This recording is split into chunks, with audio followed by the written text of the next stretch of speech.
less than 7 in any of the modules होना चाहिए। Nursing एक स्ट्रीम है, एक फील्ड है। Diploma of nursing, bachelors nursing में इसमें वीज़ा ऑप्शंस आपको मिल सकते हैं 190, जो कि आपकी परमानेंट रेजिडेंसी है। अगर आप वहीं से नर्सिंग लेकर आते हो दैट्स अ डिफरेंट स्टोरी।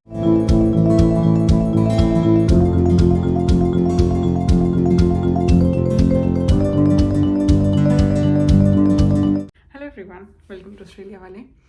आज की वीडियो में हम एक ऐसे कोर्स के बारे में बात करेंगे जो इंडिया में तो बहुत फेमस है कि ये कोर्स जाके ऑस्ट्रेलिया में कर लो and this will get you PR. उस कोर्स का क्या नाम है? नर्सिंग। अब नर्सिंग में करना क्या है वो हमें नहीं पता, तो उसके बारे में आज हम डिटेल में थोड़ा सा बात करेंगे and I hope it help you to gain some knowledge. तो सबसे पहली चीज़ है, नर्सिंग एक स्ट्रीम है, एक फील्ड है। अब इसमें कोर्सेज क्या क्या होते हैं? Diploma of nursing, bachelors nursing में, master of nursing, nursing science, या फिर मास्टर ऑफ नर्सिंग प्रैक्टिस। तो ऑब्वियसली आप मास्टर्स तभी कर सकते हो जब आपने बैचलर्स करी हो, that too in the last 10 years, और आप प्रैक्टिस में हो। अभी हम बात करते हैं ऐसे बच्चों की जो फ्रेश पास आउट होते हैं और वो यहाँ आके नर्सिंग करना सोचते हैं। तो उनके लिए दो ऑप्शन है, एक होता है डिप्लोमा ऑफ नर्सिंग और एक होता है बैचलर्स। तो सबसे पहले हमें ये नहीं भूलना चाहिए कि आपका IELTS या PT का score 7, not less than 7 in any of the modules होना चाहिए। PT में आपका 65, not less than 58 in any of the modules होना चाहिए। और जैसे मैंने आपको पहली वीडियो में भी बताया था कि ये जो स्कोर है it should not be older than 12 month. 12 महीने के अंदर अंदर आपने एग्ज़ाम दिया हुआ होना चाहिए, क्योंकि आपको 6 महीने आकर प्रिंसिपल कोर्स पढ़ना ही पड़ेगा। अगर आप वहीं से नर्सिंग लेकर आते हो दैट्स अ डिफरेंट स्टोरी। अगर आप यहाँ के नर्सिंग में स्विच करते हो तो आपको कम से कम 6 महीने वो कोर्स पढ़ना पड़ेगा जिसमें आप आए हो। तो अब सपोज करो आप लोग आगे यहाँ डिप्लोमा ऑफ नर्सिंग लेते हो, जो टिपिकली 18 महीने का कोर्स होता है। इसमें आपकी वर्क प्लेसमेंट्स भी होंगी आपके रजिस्टर्ड नर्स के अंडर। और जब आप डिप्लोमा ऑफ नर्सिंग कंप्लीट करते हो तो आप एनरोल्ड नर्स की तरह काम करते हो। जब आप एनरोल्ड नर्स की तरह काम करते हो तो अब इसमें वीज़ा के ऑप्शन ये हैं कि आप डायरेक्ट भी, इसमें TR नहीं होती क्योंकि ये डिप्लोमा है 18 महीने का। तो सपोज़ करो अगर आप इसमें PR अप्लाई करते हो, देयर आर चांसेस कि PR आ जाती है, देयर आर चांसेस कि नहीं भी आती। सपोज़ करो नहीं आई तो आपको फिर बैचलर्स में एडमिशन लेना पड़ेगा, जिसमें आपको 1 साल और पढ़ाई करनी पड़ती है। So you will be a registered nurse. Diploma से आप एनरोल्ड नर्स बनते हो, बैचलर से आप रजिस्टर्ड नर्स बनते हो।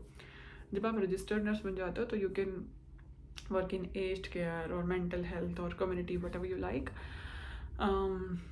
और इन जॉब्स की एक्चुअली बहुत डिमांड भी है यहाँ पर। तो when you like suppose when you get your PR in registered nursing, तो उसके बाद आप क्या कर सकते हो, you can go for masters if you want to. अब आपकी स्पेशलाइजेशन जिसमें अलग अलग हो जाती हैं, जैसे कि कॉम्प्लेक्स केयर हो गया, क्रिटिकल केयर हो गया, एक्यूट केयर हो गया, वो उन लोगों के लिए who want to actually pursue masters in nursing. लेकिन बहुत बच्चे बैचलर्स तक रुक जाते हैं बिकॉज द मेन पर्पज़ कि एक तो अबंडेंस ऑफ जॉब्स हैं इसमें, और दूसरा ये आपको PR देती है, एक स्टेबलाइजेशन दे देती है। ऑफ कोर्स खर्चा है इस जो भी आपका फील्ड है, but then again it will give you a good life.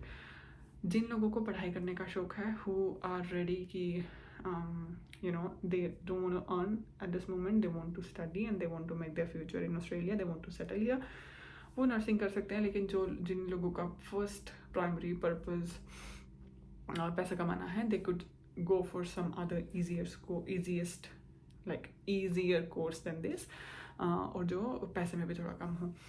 Suppose करो आप अपनी TR पे हो बैचलर ऑफ नर्सिंग करने के बाद, अभी तक आपकी PR नहीं आई है या कुछ प्रॉब्लम है या you don't apply for that, तो आप जिस भी कंपनी में काम करते हो आपको वो भी स्पॉन्सर कर देते हैं। इसमें वीज़ा ऑप्शंस आपको मिल सकते हैं 190, जो कि आपकी परमानेंट रेजिडेंसी है। आपको मिल सकता है 491 एंड आपको मिल सकता है 494 रीजनल और एम्प्लॉयर स्पॉन्सर्ड वीज़ाज। तो आई थिंक मैंने कुछ नहीं छोड़ा है। I've written everything here. Yes, so it's all good.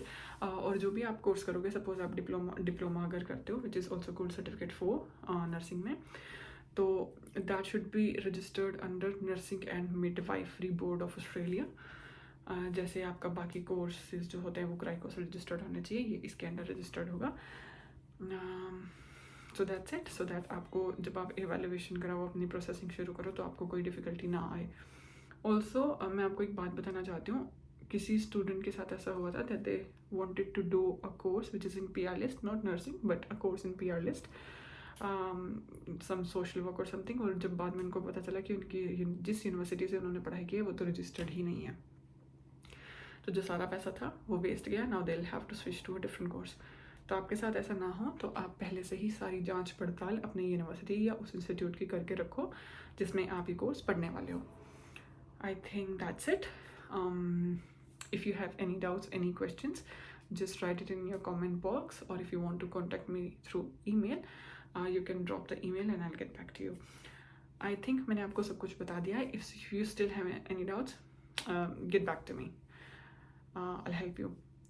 If you like the content and you like the video, you can subscribe to the channel, and I'll see you in the next video.